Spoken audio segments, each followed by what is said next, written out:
Amerika'nın başkanı Donald Trump'ın maske takmamayla ilgili lakayt ve alaycı tavırlarından sonra şimdi de avukatı Rudy Giuliani Joe Biden'ı maske taktığı için alaylı bir şekilde eleştirdi. Donald Trump'ın avukatı Rudy Giuliani Fox TV'de katıldığı canlı yayında öksürüklere boğuldu.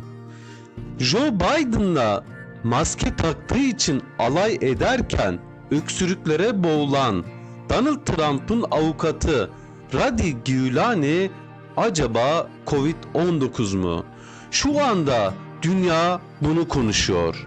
Donald Trump'ın avukatı Rudy Giuliani maske takmakla ilgili neredeyse siyasi tiyatro dedi. Demek istediğim şu anda toplumumuzda çok fazla mantıksız korku var ve Başkan Donald Trump bununla savaşarak bir nevi önderlik ediyor.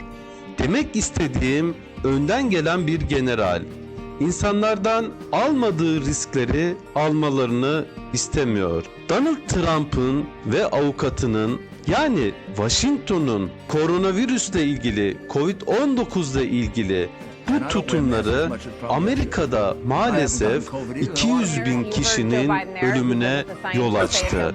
Tabii dünyaya da çok kötü bir örnek teşkil etti bu durum.